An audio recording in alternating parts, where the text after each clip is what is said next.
kalau Anda bertemu dengan orang-orang Jahmiyah, maha sucinya Allah kata mereka bahwa Allah nggak punya nama dan nggak punya sifat. Kalau Allah masih punya nama, itu berarti masih sama dengan manusia karena manusia punya nama. Kalau Allah masih punya sifat, berarti sama dengan manusia karena manusia punya sifat juga. Maka maha sucinya Allah, tauhidnya Allah, bahwa Allah ini nggak punya nama, nggak punya sifat.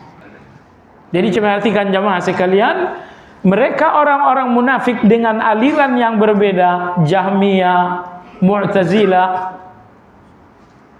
Sufiyah yang ekstrim dan lain-lain, bagaimana mereka menghancurkan benteng Islam tentang ketuhanan. Saya sering sampaikan di banyak kajian, tidak mungkin ada orang yang menikmati bertuhan dengan Allah kecuali orang yang menuhankan Allah itu dengan akidah ahli sunnah. Adapun orang-orang yang menuhankan Allah tapi tidak menggunakan akidah ahli sunnah, demi Allah mereka tidak menuhankan Allah dengan rasa nikmat.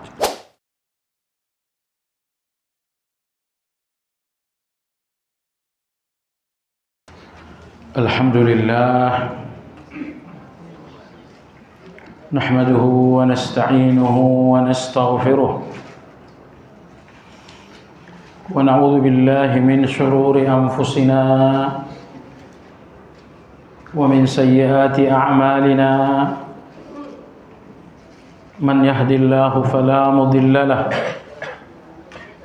wa man yudlil fala hadiya lahu. وأشهد أن لا إله إلا الله وحده لا شريك له وأشهد أن محمدا عبده ورسوله لا نبي بعده. اللهم صل وسلم على محمد وعلى آله وأصحابه ومن اهتدى بهديه واستنى بسنته إلى يوم الدين. يا أيها الذين آمنوا اتقوا الله حق تقاته ولا تموتن إلا وأنتم مسلمون. Bapak Ibu kaum muslimin wal muslimat rahimakumullah. Agenda harian seorang muslim sampai meninggal hanya ada 3 saja. Kalau setiap hari Anda berhasil mendapatkan 3 hal ini, itu adalah hari keberuntungan. Tapi satu hari di mana Anda tidak dapatkan 3 hal ini, itu adalah hari nas, itu adalah hari kerugian Anda. Agenda pertama adalah ilman nafi'ah. Setiap hari harus ada pertambahan ilmu yang bermanfaat. Yang kedua, rizqan thayyibah. Setiap hari harus memperoleh rezeki yang baik. Dan yang ketiga, wa amalan mutaqabbala. Setiap hari harus terisi dengan amal-amal yang diterima. Jadi ini agenda harian. Kalau hari ini ada tambahan ilman nafi'ah, Anda pun berhasil mendapatkan rezeki walaupun tidak banyak tetapi thayyibah. Hari ini pun betul-betul terisi dengan amalan mutaqabbala. Maka hari ini adalah hari keberuntungan. Tapi kalau hari ini tidak ada tambahan ilman nafi'ah, hari ini pun gagal mendapatkan rizqan thayyibah, hari ini pun tidak terisi dengan amalan mutaqabbala, maka hari ini adalah hari musibah. Makanya setiap pagi seperti diriwayatkan Ummu Salamah radhiyallahu anha, Nabi kita selalu membacakan doa ini. Karena memang inilah yang harus tercapai di setiap hari-hari dalam perjalanan usia. Nabi berdoa setiap pagi, Allahumma inni as'aluka ilman wa rizqan wa amalan. Iya, ini doa ini setiap hari dibacakan Nabi sallallahu alaihi wasallam, setiap pagi maksud saya. Tentu Anda pun setiap pagi membacakannya, dan sesungguhnya inilah agenda harian kita sampai mati. Yang pertama, meminta kepada Allah agar hari ini ada tambahan ilmu yang bermanfaat. Ilmu dalam Islam itu tujuannya bukan pintar, tapi tujuannya adalah manfaat. Kalau tujuan ilmu dalam Islam itu adalah pintar, ya banyak orang pintar, dan itu dapat diperoleh dengan banyak membaca, banyak belajar. Tapi Allah berfirman, innama yakhshallaha min ibadihil ulama. Tujuan dari ilmu bertambahnya rasa takut kepada Allah. Jadi standar Anda telah dinamakan menuntut ilmu, bahwa Anda mendapatkan ilmu yang bermanfaat, standarnya adalah bertambah rasa takut kepada Allah. Rasa takut sehingga Anda nggak berani berdosa. Rasa takut sehingga Anda tidak berani mengabaikan perintah-perintah Allah. Warizqan thayyiba, agenda harian kedua, Anda harus memperoleh rezeki yang baik setiap hari. Bukan rezeki yang banyak, rezeki yang baik. Karena pada akhirnya tidak ada yang menjadi pintu kebahagiaan itu kecuali rezeki yang baik. Anda sudah lihat koruptor-koruptor itu rezeki mereka banyak, tapi tidak baik. Ujungnya di penjara, keluarga menanggung malu. Rezekinya banyak, tapi tidak jadi kebahagiaan kalau tidak baik. Agenda yang ketiga, wa amalan mutaqabbalah. Setiap hari harus terisi dengan amal-amal yang diterima. Beramal itu mudah, tapi amal yang diterima itu berat. Karena mutaqabbala, diterimanya satu amal, standarnya ada dua. Pertama, secara batiniah harus ikhlas. Dan ilmu ikhlas ini ilmu yang gak selesai sampai mati. Anda jangan berpikir ikhlas itu beramal karena Allah. Segampang itukah ikhlas? Enggak segampang itu. Ikhlas itu bagaimana Anda melepaskan pandangan manusia terhadap amal sehingga Anda selamat dari riya. Nomor dua, ikhlas itu bagaimana Anda melepaskan pandangan Anda terhadap amal Anda sehingga Anda lepas dari ujub. Bagaimana melepaskan amal dari pandangan manusia sehingga Anda selamat dari riya. Dan bagaimana Anda melepaskan amal Anda dari pandangan Anda sendiri sehingga Anda selamat dari ujub. Itulah ikhlas. Lalu standar amalan mutaqabbalah yang kedua, sesuai dengan sunnah. Anda jangan berpikir sesuai dengan sunnah ini gampang. Nyatanya kita mendekati sunnah betul. Sesuai itu sangat berat. Tadi kita sholat subuh misalnya, sesuai dengan sunnah 100%, Enggak. Tadi Anda salat qabliyah subuh sesuai sunnah 100%? Tidak. Tugas kita adalah sesuai, tapi itu berat. Maka tugas yang kedua adalah mendekati. Maka Nabi kita bersabda, saddidu wa qarribu. Kata Nabi, jalankan sesuai perintah atau sunnah. Kalau tidak mampu, qarribu, jalankan mendekati sunnah. Nabi kita salat subuh membacakan 30 ayat. Tadi kita cuma baca 9 ayat rakaat pertama. Enggak nyampe ya 9 ayat rakaat pertama. Sesuai tidak? Ya enggak sesuai.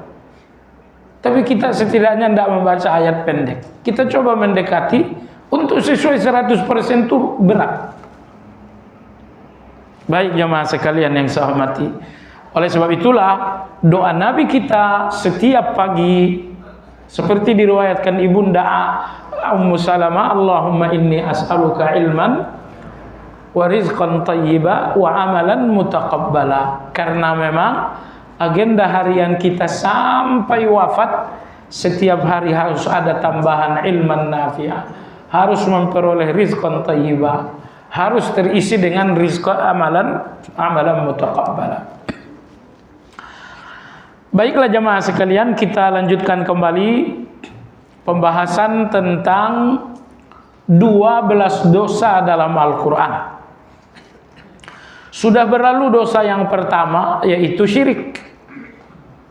Alhamdulillah sudah selesai juga dosa yang kedua, yaitu kufur.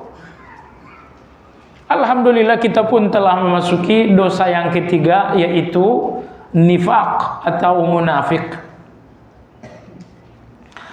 Beberapa pengantar sudah disampaikan. Kita baca sedikit mengulang. Halaman 508 di buku. Berapa banyak benteng itu di buku. Dan saya kira rangkuman sudah dikirimkan juga.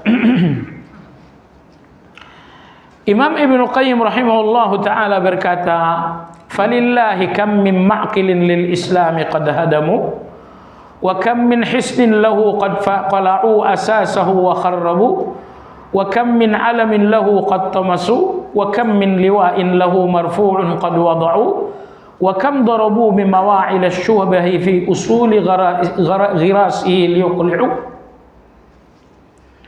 Artinya berapa banyak benteng-benteng Islam yang telah mereka hancurkan. Berapa banyak ajaran Islam yang mereka hilangkan, dan berapa banyak prinsip-prinsip Islam yang mereka hancurkan dengan aneka syubhat. Benteng-benteng Islam harus dihancurkan. Inilah tugas dan inilah tujuan orang-orang munafik. Yang dimaksud dengan benteng Islam adalah ajaran-ajaran Islam. Ajaran Islam tentang Allah, ajaran Islam tentang syariat, ajaran Islam tentang adab. Semua ajaran-ajaran Islam ini adalah benteng. Dan orang-orang munafik dalam kegiatan-kegiatan mereka selalu berusaha menghancurkan benteng dan ajaran-ajaran Islam ini. Mereka menghancurkan ajaran Islam tentang ketuhanan, maka merusak akidah tentang asma, nama-namanya Allah. Mereka pun merusak keyakinan tentang sifat-sifatnya Allah. Mereka pun merusak keyakinan tentang perbuatan-perbuatan Allah. Mungkin Anda masih ingat 5 ilmu untuk mencapai ma'rifatullah, untuk mengenal Allah, untuk menuhankan Allah di level ma'rifatullah. Anda membutuhkan 5 ilmu. Pertama, mengenali zat Allah. Nomor 2, mengenali nama-namanya Allah. Nomor 3, mengenali sifat-sifatnya Allah. Yang keempat, mengenali perbuatan dan keputusan-keputusan Allah. Yang kelima adalah mengenali kemahasucian Allah. mengenali kemahasucian Allah. Inilah ilmu yang mengantarkan kita kepada ma'rifatullah. Dan ma'rifatullah itulah yang menghasilkan tauhid. Percayalah, orang yang berbicara tauhid tapi dia tidak mengenali Allah, tauhidnya tauhid yang ngambang. Dia mengesahkan sesuatu yang dia nggak kenal, nggak mungkin. Nah, tetapi ajaran Islam tentang Allah, yaitu 5 ilmu ini, inilah benteng yang dirusak oleh orang-orang munafik. Baik. Mengenai keyakinan tentang zat Allah, ini dirusak oleh orang-orang Jahmiyah dan orang-orang Sufiyah. Orang Jahmiyah mengatakan Allah itu tidak memiliki zat. Allah itu hanya satu kekuatan gaib, bisa menyayangi, bisa memberi rezeki, bisa menghukum. Tapi apakah Allah punya zat? Tidak. Sejalan dengan orang-orang Jahmiyah adalah orang-orang tasawuf ekstrim. Orang-orang tasawuf ekstrim pun berkeyakinan Allah tidak punya zat. Sehingga mereka mencetuskan ideologi mereka yang bernama hulul atau ittihad. Ideologi tentang manunggaling kaula Gusti. Ketika mereka tidak berkeyakinan Allah memiliki zat, maka muncullah kesesatan yang lebih buruk, bahwa Allah bisa bermanunggaling dengan manusia. Baik. Ilmu kedua tentang Allah adalah ilmu tentang nama-namanya Allah. Ini pun diingkari oleh orang-orang Jahmiyah. Orang-orang Jahmiyah, pengikut Jaham bin Safwan, mereka yakin ada Tuhan yang bernama Allah, tapi tidak memiliki asma. Allah itu enggak memiliki nama. Ilmu ketiga tentang Allah adalah sifat-sifat Allah. Allah memiliki sifat. Setidaknya Allah memiliki 3 sifat. Pertama adalah sifat zatiyah.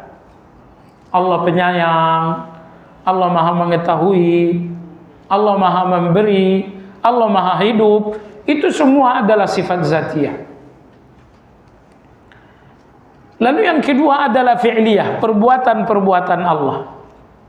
Bahwa Allah Subhanahu wa ta'ala datang pada hari kiamat untuk memutuskan perkara. Allah datang.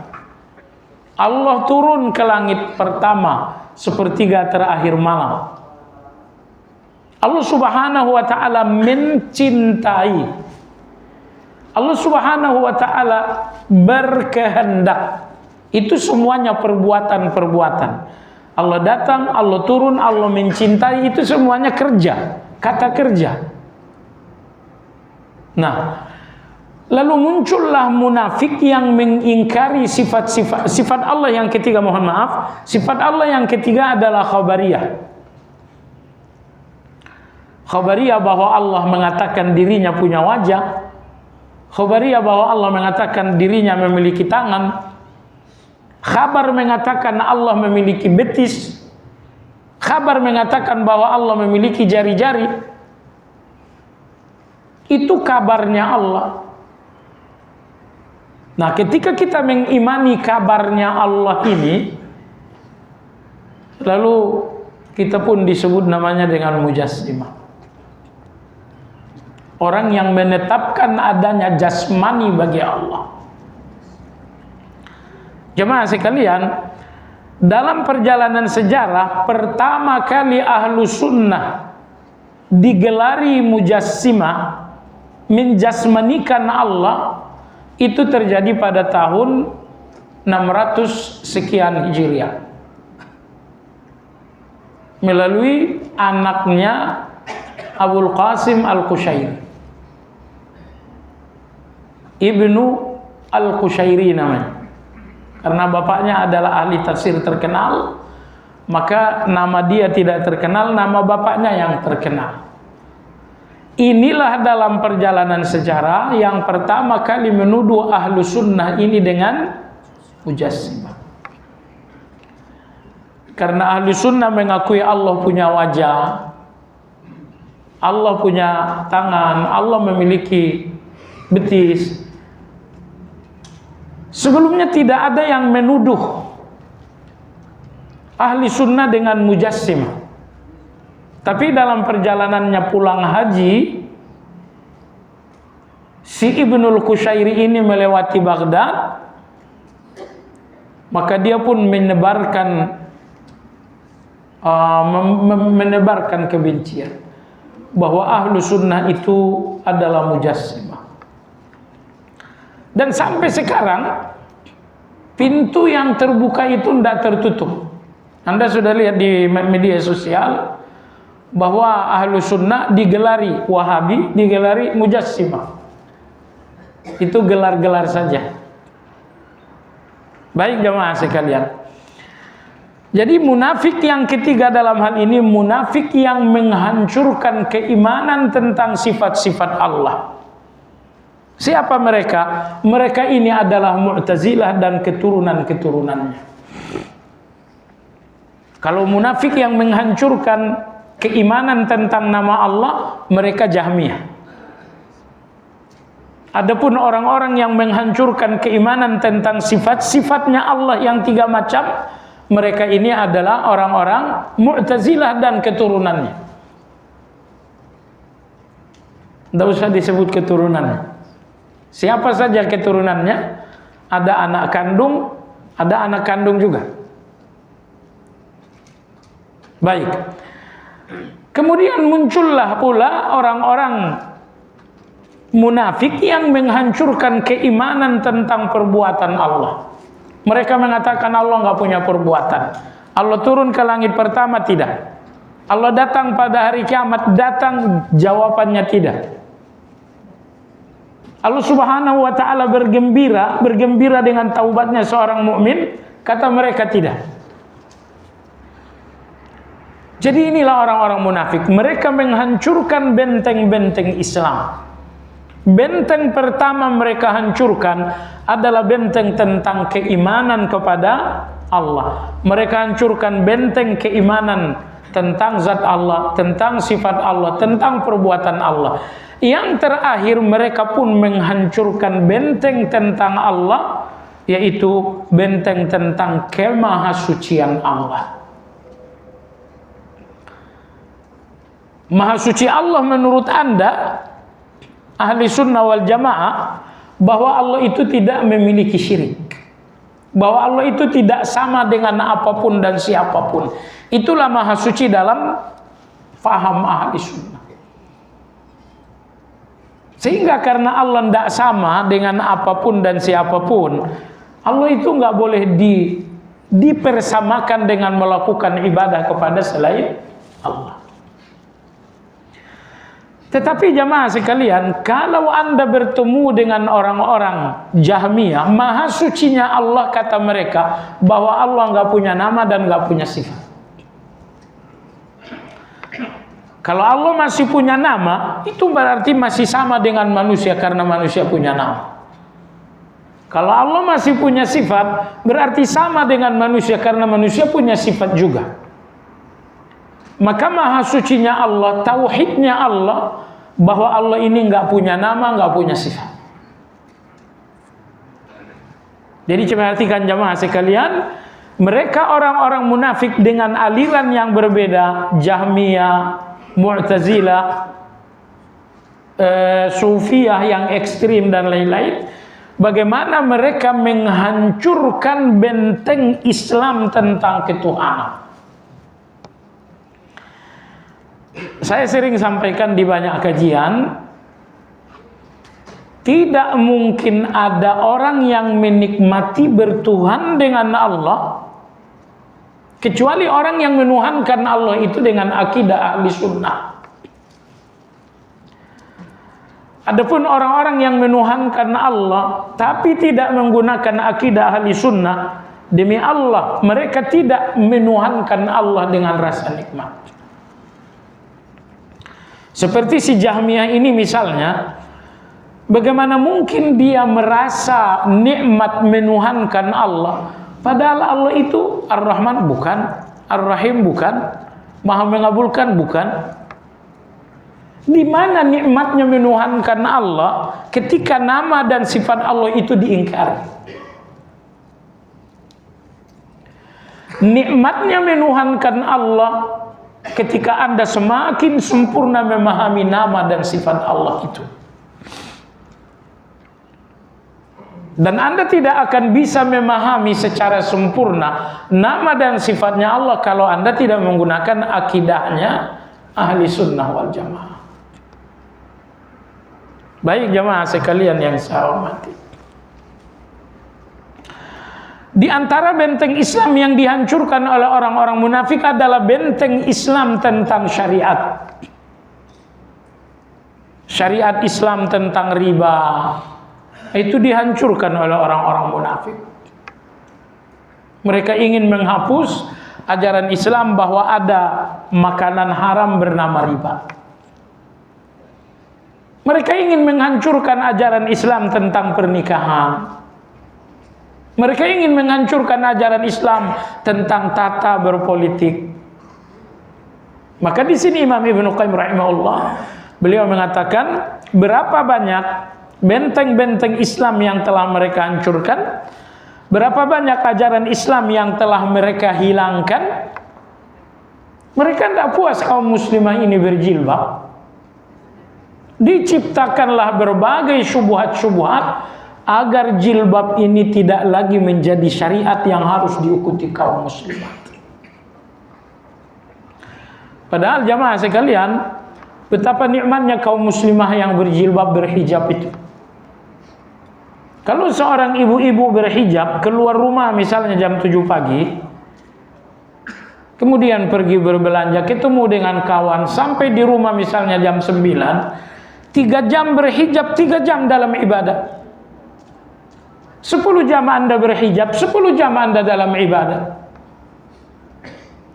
Karena Anda tidak menggunakan hijab itu untuk hawa nafsu, tapi Anda menggunakannya karena Allah memerintah. Maka di antara ibadah yang sangat lama dalam diri seorang wanita adalah hijab. 4 jam Anda di luar rumah berhijab, 4 jam Anda dalam ibadah. Tapi orang-orang munafik ini selalu berusaha menghancurkan ajaran Islam. Antara lain, gimana agar jilbab ini tidak diakui sebagai syariat. Ini jilbab ini ajarannya orang-orang Arab saja. Maka jilbab ini diarabisasi untuk melepaskan jilbab dari syariat. Dalam pernikahan, dalam soal hukum-hukum pernikahan, muncul lagi orang munafik menghancurkan syariat. Agama yang melarang pernikahan beda agama, tiba-tiba datang orang munafik, nikah beda agama nggak jadi sah. Maka orang-orang munafik ini mereka menghancurkan benteng-benteng Islam. Benteng terkokoh kita adalah akidah kita tentang ketuhanan, itu mereka hancurkan. Benteng kita adalah syariat Islam, itu pun mereka hancurkan. Lantas bagaimana mereka menghancurkan benteng-benteng ajaran-ajaran dan prinsip-prinsip Islam itu? Mereka menghancurkannya dengan aneka syubhat. Dengan aneka syubhat.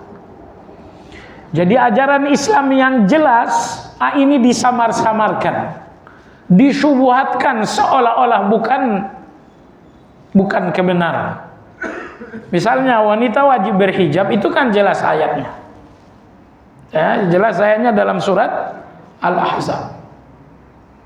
Tapi kemudian mereka carikanlah alasan-alasan supaya ajaran hijab dan jilbab ini kemudian diakui sebagai kultur orang Arab. Kulturnya orang Arab itu nggak pakai jilbab. Apakah umat Islam atau kaum muslimat di awal Islam mereka berjilbab? Tidak. 13 tahun Islam di Mekah sebelum Nabi Hijriah, tidak ada wanita muslimah yang berjilbab. Bahkan setelah Nabi kita hijrah ke kota Madinah, beberapa saat pun tidak ada wanita muslimah yang berjilbab. Karena jilbab ini bukan tradisi Arab. Kalau jilbab ini tradisi Arab, mestinya dari awal kaum muslimat itu berjilbab. Tetapi Umar bin Khattab radhiyallahu anhu selalu menjumpai Nabi, "Ya Rasulullah, apa tidak ada aturan Islam agar wanita menutup tubuh mereka?" Kata Nabi, belum datang, belum ada. Allah Maha mendengar permintaan Umar, maka turunlah ayat dalam surat Al-Ahzab yang memerintahkan agar wanita muslimah berjilbab. Jadi propaganda sesat orang-orang munafik bahwa jilbab ini tradisi Arab itu enggak betul. Karena aslinya Arab itu enggak berjilbab. Jilbab ini baru muncul setelah Islam. Nah, tapi sekali lagi mereka mencoba membangun syubhat. Mereka mencoba membangun pemikiran-pemikiran yang rusak sehingga ajaran Islam ini menjadi asing. Sehingga jilbab tidak lagi terasa ajaran Islam. Sehingga haramnya riba tidak menjadi Islam. Mohon maaf, bidah itu bidah. Ya, bidah itu dilarang dalam Islam. Tapi muncullah orang-orang munafik bagaimana mensyubhatkan bidah ini supaya tetap dilakukan. Sampai akhirnya umat yang sudah terracuni dengan syubhat bidah ini, sampai sekarang ini kalau didata peramalan dan ibadah-ibadah yang dilakukan anggaplah di negara kita secara khusus, itu yang betul-betul sesuai dengan originalnya Islam, itu mungkin sekian persen. Dalam arti bahwa Islam yang banyak dijalankan ini tidak banyak sesuai dengan sesuai dengan aslinya. Tambahan. Dalam salat saja berapa yang ditambah-tambah. Mereka mengatakan yang terlarang itu bid'ah sayyi'ah. Kalau bid'ah hasanah tidak. Lantas mana bid'ah yang sayyi'ah? Semuanya bid'ah itu dihasanahkan. Nah, jadi jamaah sekalian, Ibnu Qayyim mengatakan ini semuanya perilaku orang-orang munafik. Mereka menghancurkan ajaran Islam, mereka menghancurkan prinsip Islam dengan berbagai syubhat. Dengan berbagai syubhat. Jadi artinya orang-orang yang membangun bid'ah-bid'ah yang baru ini, mulai dari bid'ah Jahmiyah. Pemikiran Jahmiyah itu bid'ah bukan? Bid'ah lah. Karena mereka membangun satu pemikiran sesat atas nama Islam. Tapi kalau komunisme itu bid'ah enggak? Bukan, karena dia tidak diatasnamakan Islam. Mu'tazilah itu bid'ah enggak? Bid'ah, karena itu adalah ideologi sesat diatasnamakan Islam. Aliran Kullabiyah yang mengakui Allah memiliki 13 nama dan Allah enggak memiliki sifat, memiliki 13 sifat saja dan 13 nama. Aliran Kullabiyah ini bidah, enggak bidah karena dia ideologi sesat atas nama Islam. Jadi kalau ideologi sesat itu tidak diatasnamakan Islam, itu ideologi sesat, bukan ahli bidah namanya. Komunisme itu ideologi sesat dan bukan bidah. Nah, sejumlah falsafah yang menyimpang itu dinamakan dengan ideologi sesat, tapi nggak dinamakan bidah. Bidah itu adalah kesesatan yang diatasnamakan Islam. Maka bidah yang paling buruk adalah bidah dalam akidah. Bidah yang paling buruk adalah bidah dalam akidah. Seperti bid'ahnya Jahmiyah, bid'ahnya Mu'tazilah, bid'ahnya Qadariyah, bid'ahnya Khawarij, bid'ahnya kaum Murji'ah, bid'ahnya Syiah. Karena mereka ini orang-orang sesat yang mengatasnamakan Islam. Makanya dalam agama kita ada larangan yang memang diakui terlarang, itu namanya haram. Tapi ada larangan yang diatasnamakan Islam, itu namanya bid'ah. Baik jamaah sekalian yang saya hormati, jadi orang-orang yang membangun bid'ah-bid'ah ini, mereka dalam pandangan Ibnu Qayyim masuk kategori orang-orang munafik. Beliau mengatakan, namun mereka tetap merasa memperbaiki dengan kerusakan mereka. Orang-orang munafik yang merusak ajaran Islam ini, mereka merusak tapi mereka merasa memperbaiki. Pertanyaan jamaah sekalian, kapan taubatnya orang seperti ini? Orang yang merusak tapi merasa memperbaiki, kapan taubat? Enggak ada taubatnya. Yang taubat ini adalah orang yang rusak dan merasa rusak, itu akan taubat itu. Tapi orang yang rusak tapi justru merasa memperbaiki, orang seperti ini enggak akan ada taubatnya. Dan inilah ahli-ahli bidah tadi, orang-orang Syiah, orang-orang Khawarij, Murji'ah, Jahmiyah dan lain-lain, Sufia ekstrim. Baik. Ayat 12 surat Al-Baqarah, Allah berfirman, ala innahumul mufsiduna walakin la yash'urun. Ingatlah, sesungguhnya mereka lah yang berbuat kerusakan tapi mereka enggak sadar. Mereka enggak sadar. Mereka berbuat kerusakan dengan merusak ajaran Islam, tapi mereka enggak sadar bahwa mereka merusak. Nah, kalau orang rusak enggak sadar dengan kerusakannya, maka mereka enggak akan bertaubat. Ingat, ayat ini satu standar munafik. Setiap orang yang rusak dan enggak sadar rusak atau merasa baik dengan kerusakan, ini adalah orang munafik. Bisa jadi orang lain, bisa jadi Anda dan saya. Apapun dosa Anda, tapi Anda enggak sadar, justru Anda merasa baik dengan dosa itu, ini munafik. Contoh, memusuhi orang lain, dosa bukan? Dosa. Tapi dosa ini kemudian Anda buat menjadi seolah-olah kebaikan. Saya memusuhi dia, ngasih pelajaran. Lalu apakah dia belajar dengan pelajaran Anda? Jawabannya enggak. Enggak, berarti Anda enggak ngasih pelajaran. Anda memusuhi dia udah berapa lama? Udah 3 tahun kita nggak ngobrol-ngobrol. Itu artinya pelajaran Anda ini tidak jadi pelajaran buat dia. Jadi banyak orang yang merasa ngasih pelajaran, tapi yang lain nggak menjadikannya pelajaran. Itu Anda aja yang merasa ngasih pelajaran, di pihak lain nggak merasa dapat pelajaran. Jadi maksud saya, banyak sekali alasan-alasan yang dusta, alasan-alasan yang murahan oleh kita digunakan untuk melegalkan satu kejahatan. Itu kemunafikan. Bahwa Anda melakukan satu kesalahan dengan rasa berbuat baik. Ini orang munafik. Wa idza qila lahum la tufsidu fil ardh qalu innama nahnu muslihun. Kalau dikatakan kepada mereka jangan berbuat kerusakan, mereka mengatakan kami memperbaiki.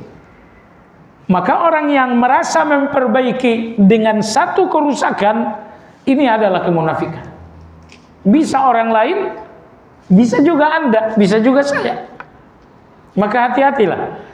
Kerusakan atau dosa yang Anda lakukan, kalau sampai Anda membela-belanya dengan alasan, itu artinya dosa serasa kebaikan. Inilah orang-orang munafik itu. Orang-orang munafik dengan dosa tidak pernah mengaku dosa.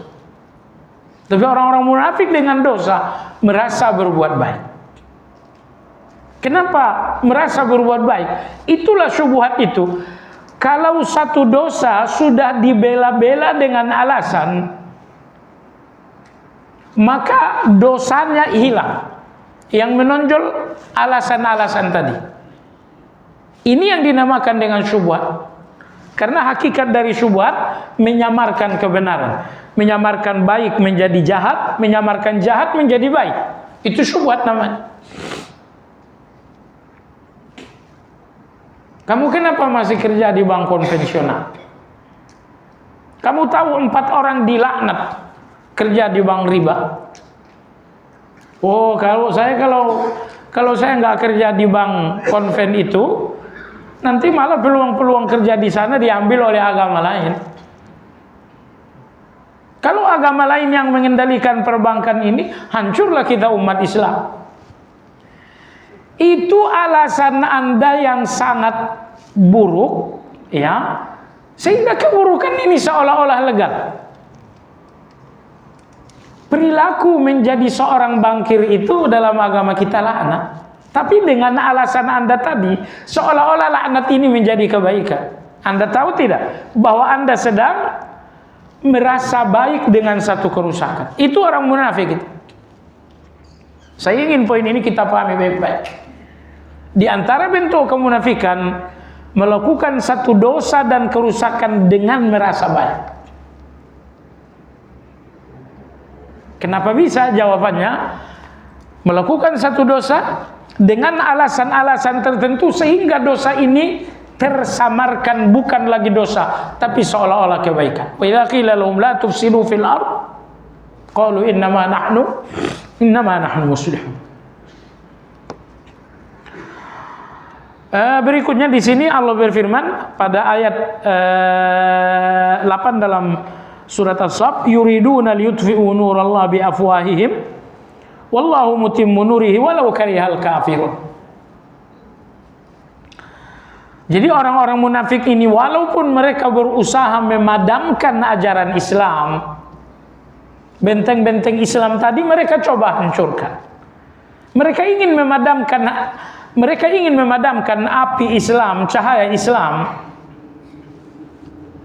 Justru wallahu mutimmu nurihi, Allah akan tetap menyempurnakan cahayanya. Jadi begini, Islam ini ibarat api yang sangat besar, memberikan penerangan di dalam kegelapan. Tiba-tiba datanglah orang munafik ini meniup dengan tujuan memadamkan. Pertanyaan jamaah sekalian, api Islam yang sudah nyala dalam kegelapan, ketika mereka tiup, padamkah api itu atau semakin berkobar? Semakin berkobar. Kenapa? Anda bisa meniup api yang kecil untuk padam, tapi api yang besar Anda tiup, justru dia semakin besar. Atau jangan-jangan, mohon maaf, mulut Anda yang terbakar terus-menerus meniup api tersebut. Maka Allah Subhanahu wa taala berfirman, yuriduna liyutfi'u nurallah. Mereka ingin memadamkan cahayanya Allah. Benteng-benteng Islam ini cahayanya Allah untuk manusia. Manusia, kalian dalam kegelapan, cahaya kalian adalah ajaran Allah. Lalu orang munafik ingin memadamkan cahaya ini, padahal api semakin mereka tiup untuk dipadamkan, api itu justru semakin nyala. Wallahu mutimmu nurihi walau karihal kafirun. Allah akan menyempurnakan cahayanya walaupun orang-orang kafir itu tidak senang. Jadi meski orang-orang kafir benci dengan cahayanya Allah, cahaya Allah yang bernama jilbab, cahaya Allah yang bernama tauhid, cahaya Allah yang bernama sunnah, betapapun orang kafir benci dengan cahaya Allah ini, mereka nggak bisa memadamkannya dengan tiupan-tiupan kebencian, karena cahaya ini akan semakin besar. Karena ini bukan cahayanya manusia, ini cahayanya Allah Azza wa Jalla. Kemudian Imam Ibnu Qayyim rahimahullahu taala berkata, mereka bersepakat untuk meninggalkan wahyu. Mereka sepakat untuk mengabaikan wahyu. Tidak ada orang munafik yang tunduk kepada wahyu. Semua orang-orang munafik berusaha melepaskan dirinya dari wahyu. Kenapa begitu? Jemaah sekalian, sederhana. Hidupnya orang munafik adalah hidup hawa nafsu. Mulut mereka hawa nafsu, mata mereka hawa nafsu, telinga mereka hawa nafsu, tangan kaki reproduksi mereka semuanya hawa nafsu. Karena hidupnya orang munafik adalah hawa nafsu, dan Al-Quran tidak memberikan hidup seperti itu. Al-Quran tidak memberikan hidup hawa nafsu itu. Sehingga orang-orang munafik sangat berkeberatan dengan Al-Quran, karena Al-Quran menutup pintu-pintu hawa nafsu bagi mereka. Oleh sebab itulah, semua orang-orang munafik sepakat untuk meninggalkan wahyu, karena wahyu tidak memberikan hawa nafsu mereka. Makanya dalam surat Al-Furqan ayat 30 Allah berfirman, wa qala ar-rasulu ya rabbi inna qaumi ittakhadhu hadzal qur'ana mahjura. Dan Rasul, yaitu Nabi kita sallallahu alaihi wasallam, berkata, ya Tuhanku, sesungguhnya kaumku telah menjadikan Al-Quran ini sesuatu yang diabaikan. Kaumku mengabaikan Al-Quran. Kaumku ini bukan orang kafir. Mereka adalah orang-orang munafik. Ya, mereka orang-orang munafik karena mereka menyatakan diri muslim. Tetapi ayat 30 surat Al-Furqan ini menegaskan sikap orang munafik terhadap Al-Quran adalah al-hajar, mengabaikan. Sikap orang munafik terhadap Al-Quran tidak mengindahkan, apalagi mengagungkan. Nah, dalam kitab Al-Fawaid, Imam Ibnu Qayyim menyebutkan kategori mengabaikan Al-Quran. Pertama, kata beliau, adalah mengabaikannya secara lisan. Artinya tidak banyak membaca Al-Quran. Nomor dua, mengabaikannya secara tadabbur, tidak merenungi Al-Quran. Nomor tiga, mengabaikan Al-Quran. Pengertian yang ketiga adalah mengabaikan Al-Quran dalam amal. Yang keempat adalah mengabaikan Al-Quran dalam berobat. Harusnya kalau Anda sakit, saya sakit, ya kita berobatlah dengan Al-Quran. Tapi justru kita termasuk orang yang jarang berobat dengan Al-Quran. Ini termasuk mengabaikan Al-Quran. Mengabaikan secara lisan, mengabaikan secara tadabbur, mengabaikan secara amal, dan yang keempat mengabaikan secara obat. Karena di antara fungsinya Al-Quran adalah obat. Wa nunazzilu minal Qur'ani ma huwa syifa. Kami turunkan Al-Quran ini untuk menjadi kesembuhan. Nah, ketika kita justru jarang menggunakan Al-Quran untuk kesembuhan, ini bagian dari mengabaikan Al-Quran. Anda memang tidak mengabaikannya secara lisan karena Anda banyak baca Quran. Anda nggak mengabaikannya secara tadabbur karena Anda pun membaca arti dan merenungi Al-Quran. Anda pun tidak mengabaikan Al-Quran secara amal karena Anda berusaha menjalankan. Tapi Anda mengabaikan Al-Quran secara syifa karena Anda jarang menggunakan Al-Quran untuk kesembuhan. Nah, saya kira 1, 2, 3 kita selamat itu. Tapi nomor 4 kita terjebak. Kita lebih percaya bodrek atau obat-obat lain daripada berobat dengan Al-Quran. Baik jemaah sekalian, hati-hati. Selanjutnya kata Imam Ibnu Qayyim rahimahullahu taala, kata beliau, Islam dalam hati mereka telah usang. Islam dalam hati mereka ada tapi sudah usang.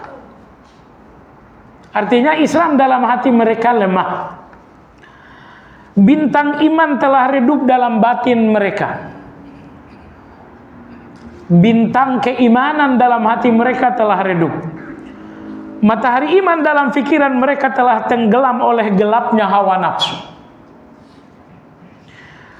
Bahkan berpaling dari wahyu bukanlah persoalan bagi mereka. Mereka melepaskan teks wahyu dari hakikat dan menanggalkannya dari yakin. Mereka melakukan serangan-serangan takwil kepadanya sambil berkata, tidak ada manfaat bagi kita lahiriah teks yang tidak memberikan yakin. Ini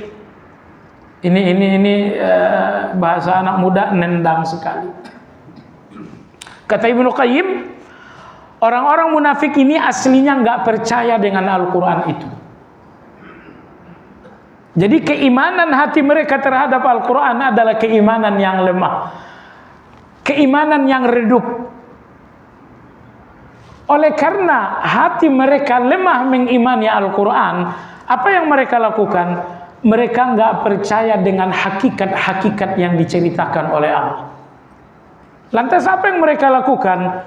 Mereka mengubah hakikat-hakikat itu dengan takwil. Apa yang dimaksud dengan takwil? Yang dimaksud dengan takwil,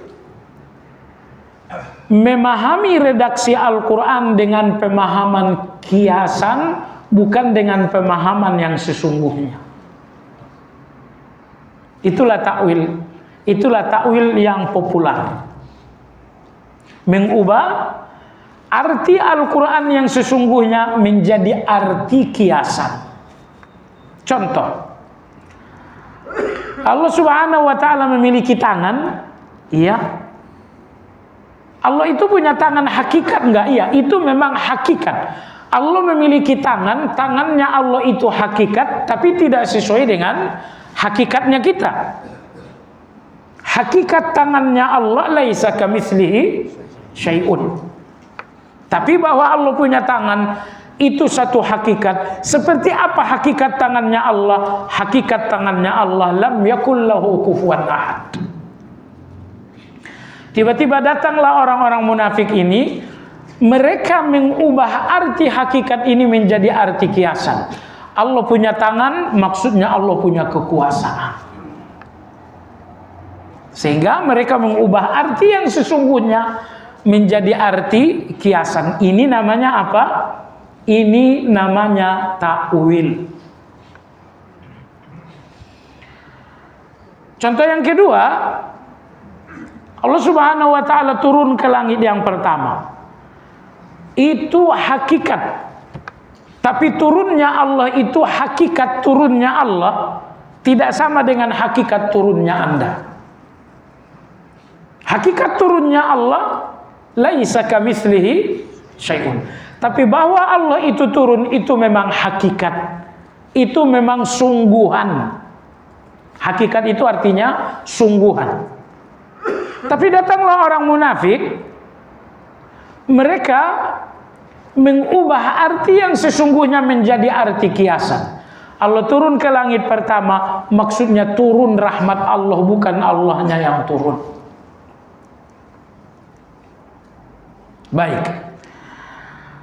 Innallaha yuhibbul muqsitin. Allah mencintai orang-orang yang adil. Allah mencintai. Mencintai menurut Anda kata kerja atau bukan? Orang-orang munafik itu tidak percaya Allah punya pekerjaan, Allah punya perbuatan. Adapun ayat yang mengatakan Allah mencintai orang-orang adil, Allah mencintai orang-orang baik. Allah mencintai, kata mereka, itu bukan cinta hakikat, itu bukan cinta sungguhan. Terus itu cinta yang dimaksud kiasan. Allah mencintai orang baik, artinya Allah memberi pahala kepada mereka. Allah memberi pahala kepada mereka. Jadi Allah cinta? Enggak. Allah enggak punya cinta. Cinta itu adalah kecenderungan hati kepada yang dicinta. Itulah cinta. Dan Allah enggak punya hati, maka Allah enggak punya cinta. Ini keyakinannya orang-orang Mu'tazilah. Ketika mereka menafsirkan Allah mencintai orang baik, mereka mengatakan Allah memberi mereka pahala. Allah cinta, Allah nggak punya sifat cinta. Begitupun dengan orang-orang Asy'ariyah ya. Orang Asy'ariyah pun tidak yakin Allah memiliki sifat cinta. Allah mencintai orang-orang baik, kata mereka, Allah mencintai maksudnya Allah menginginkan kebaikan untuk mereka. Jadi cintanya Allah artinya Allah inginkan mereka dalam kebaikan. Karena orang-orang Asy'ariyah percaya Allah punya sifat keinginan, kehendak, tapi mereka nggak percaya Allah punya sifat cinta. Maka ayat-ayat yang menegaskan Allah memiliki cinta, kemudian ini ditakwil. Nah, jadi apa yang dikatakan Ibnu Qayyim ini luar biasa. Jadi Allah menceritakan dirinya dengan sejumlah hakikat, dengan sejumlah kata-kata yang sesungguhnya Allah Subhanahu wa taala bergembira. Itu kan sabdanya Nabi. Allah gembira dengan taubatnya seorang hamba. Tiba-tiba datanglah mereka mengatakan gembira ini bukan hakikat, bukan sesungguhnya. Gembira ini maksudnya bahwa Allah memberikan mereka jalan kebaikan, bahwa Allah memberikan mereka pahala. Inilah orang-orang munafik itu. Mereka sangat keberatan menerima ayat-ayat yang hakikat tentang Allah Azza wa Jalla. Sehingga ayat-ayat tentang hakikat tadi mereka takwil, mereka ubah arti hakikat menjadi arti kiasan. Nah, kenapa demikian? Karena aslinya memang hati mereka nggak yakin. Hati mereka nggak yakin Allah punya tangan. Karena nggak yakin, maka ayat yang menyatakan Allah punya tangan ditakwil. Hati mereka nggak yakin Allah punya wajah, padahal Allah mengatakan dirinya punya wajah. Mereka nggak yakin itu. Karena nggak yakin, maka mereka ubah artinya. Jadi sejumlah ayat-ayat yang bercerita tentang hakikat-hakikatnya Allah, wajah Allah adalah hakikat, tangannya Allah adalah hakikat, gembiranya Allah adalah hakikat. Hakikat-hakikat ini diubah menjadi kiasan-kiasan. Karena mereka tidak percaya dengan hakikat itu. Baik jamaah sekalian yang saya hormati, ini adalah bagian dari kemunafikan. Kalangan awam mereka insya Allah ini akan kita lanjutkan pada pekan besok insya Allah ta'ala. Baik, kalau ada pertanyaan dipersilakan. Al-Quran sebagai asy-syifa hampir tidak pernah kita pakai seperti minum obat. Mohon pencerahan bagaimana dengan ikhtiar dalam berobat. Iya, Anda berobat juga. Masuk angin, antangin, nggak masalah kan?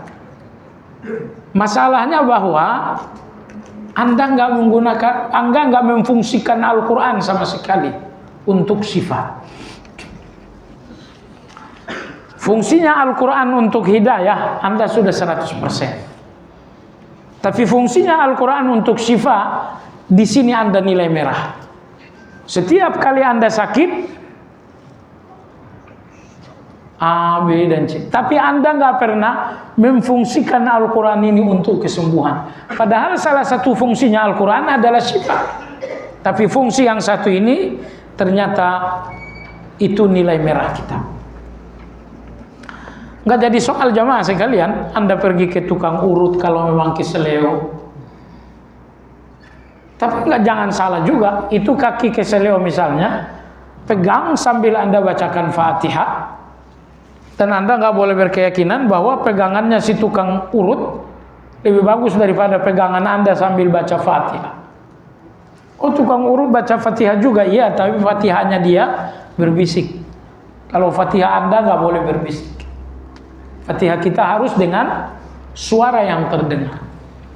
Syifa dengan Al-Quran itu nggak boleh dengan berbisik.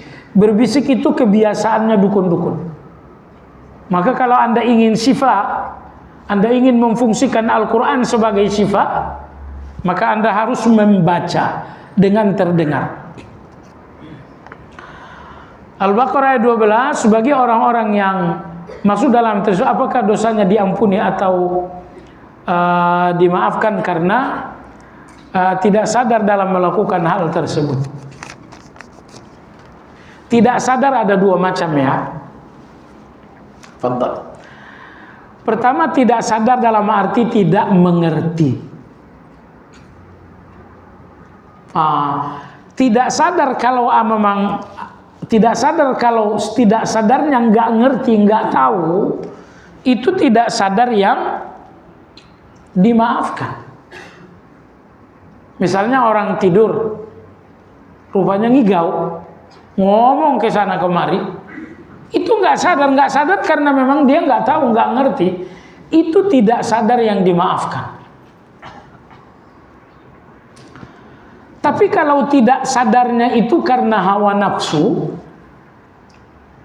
karena gini jemaah sekalian ya, mohon maaf, saya berikan Anda contoh yang paling hot. Seseorang, mohon maaf, sudah menyempurnakan muqaddimah zina.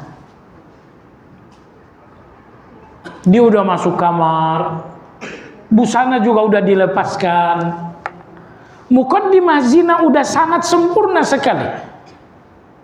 Dia sadar nggak kalau zina itu haram? Udah nggak sadar. Tapi ini bukan tidak sadar karena nggak tahu. Ini tidak sadar karena hawa nafsu. Jahil membuat orang tidak sadar, hawa nafsu membuat orang tidak sadar juga. Tapi tidak sadar karena hawa nafsu ini bukan tidak sadar yang dimaafkan. Tidak sadar yang kedua ini tidak sadar yang disengaja. Ini tidak sadar yang memang disengaja. Nah, sehingga jangan dikatakan saya tidak sadar kalau zina ini haram. Ya kalau sudah di kamar, mohon maaf, mukaddimahnya udah sempurna, jelas haramnya zina itu udah nggak sadar saja. Tapi ini kategori tidak sadar karena hawa nafsu, bukan karena tidak tahu. Baik.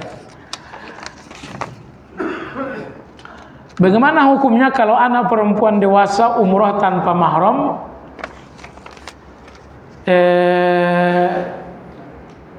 Pendapat yang lebih kuat kan? Pendapat yang lebih kuat, safar ini ada dua ya. Ada safar ibadah, ada safar non ibadah. Dalam safar non ibadah tentu nggak boleh. Anak perempuan saya mau jalan-jalan ke Bali. Oh, itu safar bukan ibadah, nggak boleh. Safar yang kedua adalah safar ibadah, pergi haji atau pergi umrah. Nah, safar ibadah ini bolehkah perempuan pergi tanpa mahram? Aslinya tidak boleh.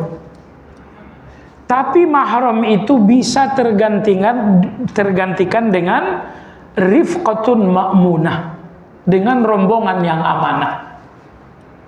Jadi kalau wanita ini bersama rombongan yang amanah itu sudah menggantikan mahram. Dalilnya mana? Dalilnya riwayat Bukhari. Di zaman Umar bin Khattab radhiyallahu anhu, semua istri-istri Nabi oleh Umar diberangkatkan haji. Itu safar kan? Iya. Hajinya istri Nabi ini haji wajib atau haji sunnah? Haji sunnah. Karena haji wajib itu adalah haji yang pertama kali. Haji yang kedua, ketiga, keempat itu sunnah. Nah, hajinya istri-istri Nabi saat itu bukan haji wajib. Karena haji wajib mereka telah melakukannya bersama Rasulullah SAW. Di zaman Umar, hajinya para istri-istri Nabi ini adalah haji sunnah. Apakah mereka didampingi mahram mereka? Tidak. Yang mendampingi mereka siapa? Yang mendampingi mereka adalah Abdurrahman bin Auf, satu lagi Utsman bin Affan. Dengan pendampingan dua orang inilah istri-istri Nabi oleh Umar diberangkatkan haji. Ada nggak sahabat yang protes? Tidak ada sahabat yang protes. Nah, oleh sebab itu maka perempuan pergi berhaji walau haji sunnah ataupun umrah dibenarkan kalau didampingi oleh rombongan yang amanah. Rombongan yang amanah ini menggantikan mahram. Tetapi ada sahabat yang mau berjihad, oleh Nabi disuruh jangan berjihad untuk mendampingi istrinya. Hadis itu sahih riwayat Imam Muslim. Tapi pertanyaan adalah, mendampingi istri untuk haji ini hak atau ini kebaikan? Sebagian yang kita lakukan kepada istri adalah haknya istri. Tapi sebagian yang kita lakukan untuk istri kita adalah kewajiban bukan hak, adalah kebaikan bukan hak. Anda kasih uang belanja, itu hak kan? Itu hak. Tapi bahwa Anda isikan pulsanya 100.000, itu hak dia atau itu kebaikan Anda? Baik. Hak istri dinamakan hak, kebaikan Anda dinamakan ihsan. Anda ngajak istri jalan-jalan, itu haknya istri atau ihsannya Anda? Baik. Pertanyaan adalah, sahabat dalam hadis tadi mendampingi istrinya haji, itu hak atau itu ihsan? Semua ulama sepakat pendampingan sahabat untuk istrinya berhaji dalam hadis tadi, semua ulama ijma ini bukan hak, tapi ini adalah ihsan. Oh, baru dengar saya. Ya, alhamdulillah baru dengar. Tapi ini bukan ilmu baru. Sepakatnya ulama bahwa suami dalam sahabat dalam hadis tadi mendampingi istrinya sampai-sampai meninggalkan jihad. Sepakatnya ulama bahwa ini ihsan bukan haji, bukan hak. Ini ditulis oleh Imam As-San'ani dalam kitab Subulus Salam. Nah, seandainya adanya mahram secara definitif hukumnya wajib, niscaya sahabat yang mendampingi istrinya tadi ini tidak dinamakan ihsan, tapi dinamakan dengan hak. Tapi tidak ada ulama kita yang mengatakan ini hak. Ulama kita mengatakan ini adalah ihsan. Umar bin Khattab pun memandang ini adalah ihsan bukan hak, makanya beliau memberangkatkan istri-istri Nabi kita pergi haji tidak didampingi mahram, tapi didampingi orang yang amanah.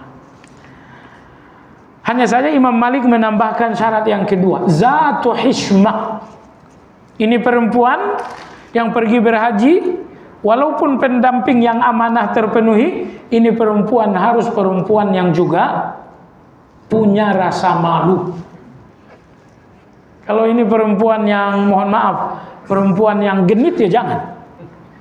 Nanti pendamping yang amanah ini amburadul juga. Bagaimana nasib seorang sampai meninggalnya tidak bisa membayar hutang-hutangnya karena bangkrutnya hamba Allah tadi disebabkan Allah kezaliman dalam bisnis yang curang, disebabkan oleh kezaliman rekan bisnisnya yang curang. Jadi jemaah sekalian, saya ingin sampaikan, gak berhenti saya mengatakan ini. Yang paling saya khawatirkan terhadap diri saya, tentu itu pula saya khawatirkan kepada antum semua, itu hutang piutang. Hutang piutang. Anda masih dapat syafaat dari Nabi kalau Anda tipe pendusta. Anda masih dapat syafaat dari Nabi kalau misalnya sholat Anda masih kurang benar. Tapi kalau Anda terjebak hutang piutang, gak ada syafaat Nabi. Ingat jemaah sekalian, hutang piutang itu sebetulnya pilihan Anda. Kalau sekiranya Anda mau menurunkan,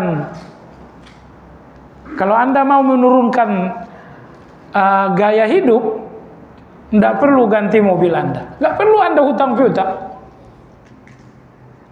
Sebagian kawan-kawan kita hutang piutang mereka untuk kehormatan, untuk kebutuhan. Itu dihormati dalam agama kita. Tapi kalau hutang piutang itu untuk gaya hidup, itu hutang piutang yang hina. Mohon maaf. Harusnya Anda turunkan saja gaya hidup supaya Anda nggak perlu hutang piutang.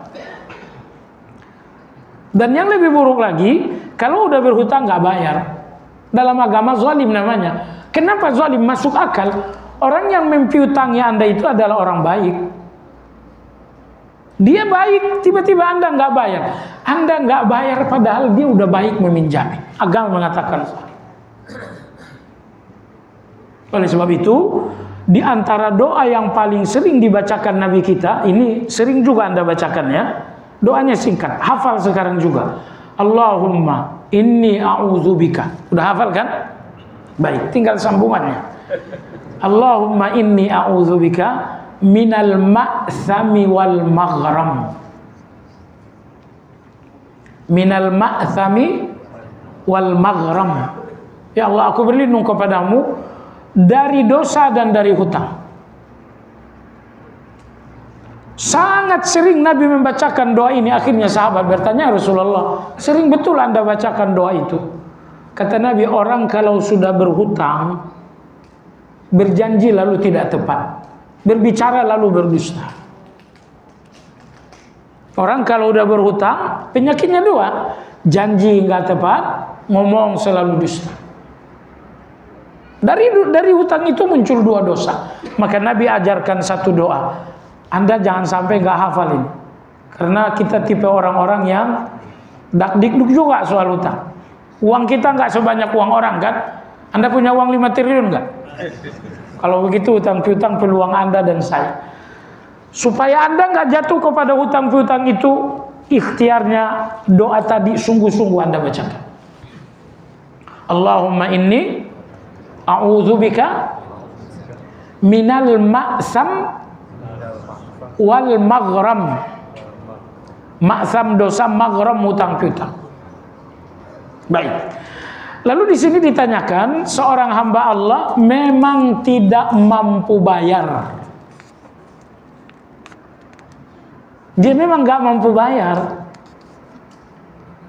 Dia berhutang, mampu. Ketika bayar kenapa nggak mampu? Harusnya saat hutang dipikir, ini mampu saya bayar enggak? Kalau memang Anda nggak punya mampu untuk bayar, ya nggak usah hutang dalam jumlah besar. Anda tetap berhutang untuk kebutuhan, iya, tapi lebih dari kebutuhan jangan ada hutang. Nah, jemaah sekalian, di antara adab yang sangat penting ketika udah berhutang, setiap hari, setiap jam perbaharui niat membayar. Niat membayar itu diperbaharui setiap jam. Itu memperbarui setiap jam, setiap hari. Baik. Jadi kalau hamba tadi benar-benar tidak mampu bayar, tidak mampu dengan pertimbangan syar'i, memang nggak mampu, nggak ada aset yang bisa dijual, nggak ada. Kalau betul-betul nggak mampu, maka hutang piutang tadi harus diambil alih oleh negara. Diambil alih oleh negara. Kalau di Saudi Arabia itu ada seorang anaknya Raja Fahad, namanya Abdul Aziz bin Fahad. Masih muda orangnya, usianya di bawah saya. Ini Abdul Aziz bin Fahad ini punya spesialis nyari orang-orang berhutang deh. Kalau ada orang berhutang dan ini orang baik, berapa hutang sih? Saya yang bayar. Nah, saya itu berharap banget gitu ya, bahwa kita bentuk satu badan lunas hutang piutang untuk orang-orang baik. Kalau orang-orang ngutang buat apa? Ganti mobil nggak usah dibantu. Tapi ngutang buat apa? Buat anak sekolah. Oh, udah, masya Allah, hutang piutangnya sini kita ambil alih. Diambil alih itu. Nah, termasuk DKM masjid yang mengelola zakat mal, zakat fitrah. Ini hutang piutang orang yang nggak mampu ini segera diambil alih. Segera diambil alih. Saya akhirnya diizinkan juga jadi pengurus di masjid samping rumah. Alhamdulillah. Nah, itu kemarin dalam kepengurusan zakat kita bilang bahwa orang-orang miskin yang punya hutang-hutang terkhusus di sekolah ini, karena di sekolah kita ini yang menyekolahkan anaknya tidak semuanya orang kaya, mayoritas orang-orang nggak mampu. Nah, ini orang-orang yang nggak bayar hutang piutang sekolah anak, ini hutang piutang kebutuhan. Berapa zakat kita udah ambil alih semuanya tutup. Maka sekali lagi, DKM masjid, pengelola zakat, segera ambil alih hutang piutang orang-orang yang saleh. Kalau hutang piutang bukan orang saleh atau hutang piutang untuk yang bukan kebutuhan, biarin aja. Hutang piutang buat apa? Oh, itu cuma buat ganti mobil misalnya, enggak usah dilunasin. Biarin dia bekerja. Tapi kalau ini untuk sekolah anak, kalau ini untuk berobat, kalau ini kontrakan rumah, itu hutang piutang kehormatan, bukan kehinaan. Karena itu kebutuhan. Nah, itu kita ambil alih. Nah, makanya hamba Allah yang ditanyakan di sini, kalau memang nggak mampu bayar, Anda nggak mampu sama sekali bayar, Anda dibenarkan meminta. Anda menjumpai lembaga-lembaga zakat. Karena negara nggak punya badan khusus lunas hutang. Kalau di Saudi ada badan wakaf lunas hutang piutang, tuh ada di Saudi. Dan di sana lembaga wakaf lunas hutang piutang tuh banyak. Nah, di negara kita nggak ada lembaga seperti itu secara khusus, tapi di negara kita ada Baznas, lembaga zakat dan sedekah. Di sini pasti ada jatah orang-orang berhutang. Nah, jadi Anda yang sudah nggak mampu bayar hutang, ikhtiarkan untuk menjumpai lembaga zakat tersebut. Pada umumnya ujian Allah kepada hambanya bisa halus, bisa kembali ke jalan yang benar bila ujian hidupnya berupa kesuksesan, misalnya kekurangan harta dan sebagainya. Bagaimana menyikapi ujian hidup yang berupa kesenangan, berupa kelebihan harta, sehat dan tidak ada kekurangan, agar tetap istiqomah di jalan Allah? Ya, kalau ujian Allah uang Anda banyak, ya syukurlah kepada Allah Azza wa Jalla. Termasuk yang tadi, cari orang yang nggak bisa bayar hutang, lunasi hutangnya. Anda bersedekah, Anda berinfak, Anda membantu. Itu kalau memang sudah kategori berlebih. Dan rezeki ini masuk dalam kategori berlebih kalau hawa nafsu sudah diturunkan. Kalau nafsu ini nggak dikekang, berlebih itu nggak pernah ada. Ya, walaupun mobil Anda 100 itu kurang kalau masih berpatokan pada hawa nafsu. Jadi kalau ujiannya adalah berlebihan harta, maka suksesnya Anda adalah banyak sedekah, banyak membantu dan lain-lain. Mohon penjelasan yang detail bagaimana cara berobat dengan Al-Quran, terutama pengobatan untuk sakit jiwa terhadap orang yang lama menderita sakit. Iya, kalau sudah lama sakit jiwanya, berarti berobat dengan Al-Qurannya pun harus lama. Udah berapa lama sakit jika 3 tahun? Ya udah 3 tahun Anda obati dengan Al-Quran. Jadi jangan sampai ini penyakit 3 tahun, Anda maunya sekali baca Quran langsung sembuh. Ya nggak mungkin. Itu mukjizat namanya. Nah, berobat dengan Al-Quran, cara paling gampang adalah dengan membacakan Al-Fatihah. Ya, Anda bacakan, Anda ambil misalnya air atau air zam-zam, lalu kemudian Anda bacakan Fatihah dengan suara terdengar. Yang terpenting adalah Anda yakin bahwa Nabi mengatakan Fatihah ini kesembuhan, Nabiku nggak mungkin dusta. Itu sudah cukup berobat dengan Al-Quran. Si A mempunyai kebiasaan yaitu bermimpi sesuatu yang mana tidak lama sekian yang baik sekalian menjadi firasat baginya bahwa cita-citanya akan segera terwujud.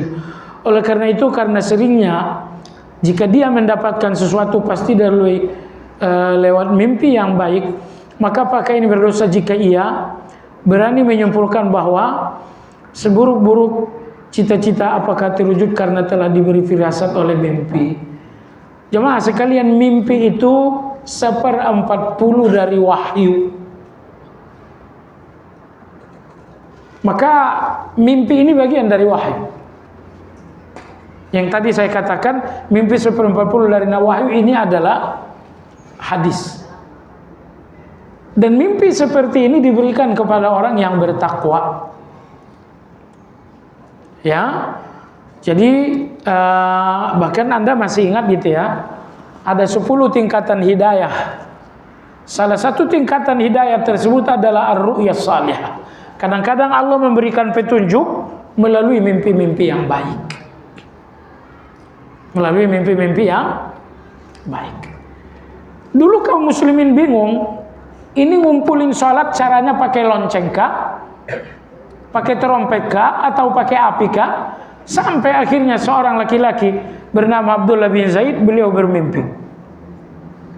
Bermimpi beliau tawaf, lalu dia bawa lonceng. Lalu seseorang bertanya, itu lonceng buat apa? Oh, ini buat manggil orang sholat. Lalu orang ini mengatakan, kalau mau manggil orang sholat, maka ucapkanlah Allah Akbar, Allah Akbar, Allah Akbar, Allah Akbar, asyhadu an la, sampai akhir. Begitu bangun dilaporkan kepada Nabi. Akhirnya Nabi menerima mimpi ini dan Nabi tegaskan. Maka melalui mimpi tadi muncullah satu hidayah besar, yaitu terkumandangkannya azan ini ternyata melalui mimpi seorang sahabat. Beliau bernama Abdullah bin Zaid. Dan cuma beliau bukan tukang azan ya. Tukang azan di zaman Nabi kita 4 orang. Di Madinah ada 2, Bilal dan Abdullah bin Ummi Maktum. Di Masjid Quba ada 1, namanya Sa'ad Al-Qarz. Di Madinah, di Mekah ada 1 namanya Abu Mahzurah. Ini 4 tukang azan di zaman Nabi kita. Yang justru bermimpi tadi nggak termasuk tukang azan. Apakah mimpi itu datangnya dari Allah atau justru dari setan? Mimpi-mimpi yang baik semuanya dari Allah. Cuman ciri-cirinya, pertama orangnya nggak doyan dusta. Kalau orang suka berbohong, mimpinya juga biasanya bohong. Itu sudah berlalu dalam kajian Madarijus Salikin. Ciri kedua mimpi dari Allah, bahwa Anda makanan haram, makanan halal. Karena untuk tidur Anda harus kenyang. Bisa tidur nggak kalau lapar? Nggak bisa kan? Jadi Anda butuh kenyang untuk bisa tidur. Apa yang mengenyangkan Anda?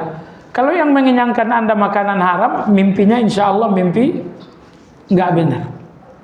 Yang ketiga, agar mimpinya dari Allah Subhanahu Wa Taala, bahwa Anda tidur sesuai dengan adab tidur, berwudu, menghadap kiblat.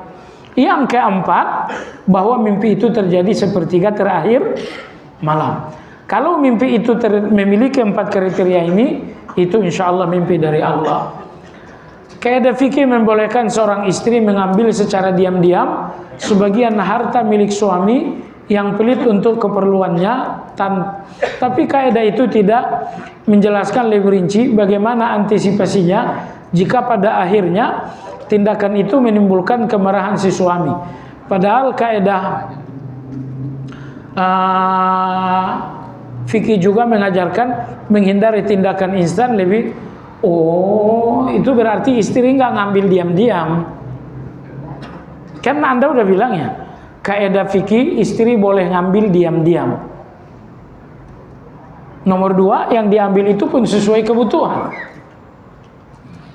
Di situ suami kalaupun ketahuan nggak akan marah, karena yang Anda ambil sesuai kebutuhan. Nah, kalau kemudian suami marah, berarti ngambilnya nggak diam-diam. Atau nomor 2, ngambilnya buat beli handphone. Itu marah itu suami. Tapi kalau Anda ambil uang suami diam-diam buat apa? Buat beli obat anak. Apa dia marah? Gak mungkin. Anda ambil duit suami diam-diam buat apa? Gas di rumah habis. Gak mungkin dia marah. Jadi yang membuat suami marah itu karena yang diambil diam-diam ini untuk ganti handphone. Nah, itu marah dia. Apakah dasar ulama kontemporer membolehkan ucapan selamat kepada agama lain? Apakah dipakai sebagai rujukan syariah? Enggak. Itu fatwa yang keliru. Walaupun yang mengatakan ulama Al-Azhar atau alumni Al-Azhar, karena saya lihat di media sosial ini yang memfatwakan ulama Azhar, yaitu Syekh Taib itu. Kalau di Indonesia yang membolehkannya alumni Al-Azhar, yaitu ustadz yang lagi naik daun itu. Enggak boleh itu. Lakum dinukum waliyadin, udah selesai. Kalian orang-orang non muslim berlebaranlah, kami nggak ganggu. Tapi kami nggak ngucapin selamat Natal. Kami berlebaran pun kalian tidak perlu selamat lebaran juga. Karena nggak mungkin kita ucapkan selamat kepada yang salah. Ini orang salah, nggak salah. Kita ucapkan selamat untuk satu kesalahan, mungkin nggak. Logika sehatnya nggak boleh. Itu logika yang nggak bagus. Cuman Ustadz Indonesia itu bilang basa-basi boleh lah. Nah kalau agama lain tahu Anda basa-basi gimana? Mereka suka nggak ucapan selamat basa-basi? Anda salah dua, salah pertama Anda membolehkan, salah kedua basa-basi. Basa-basi itu kemunafikan, itu dusta. Jadi yang betul, kalian orang non muslim berlebaranlah, kami tidak ganggu. Tapi kami juga tidak mengucapkan selamat Natal. Itu udah bagus. Bertahun-tahun itu nggak jadi persoalan. Tapi belakangan di negara kita muncul liberal. Muncul liberal. Usia saya udah lebih 40 tahun, ibu-ibu bapak-bapak sekalian. Artinya berpuluh-puluh tahun nggak pernah ribut soal acara selamat Natal dan enggak. Ini belakangan ini aja. Mungkin 10 tahun terakhir inilah baru ada. Mungkin enggak juga kali ya. 5 tahun belakangan ini mulai ramai. Kenapa? Karena sudah muncul munafik yang bernama liberal. Dulu tahun 70, tahun 80 kita lebaran, mereka lebaran. Nggak perlu mereka selamat lebaran, kita pun nggak perlu selamat Natal, nggak jadi soal. Tapi sekarang orang-orang liberal ini semuanya harus disatukan. Ucapan salam juga, entah berapa kali salam. Saya diundang instansi negara untuk satu ceramah. Semua yang ngucapin salam 5 macam.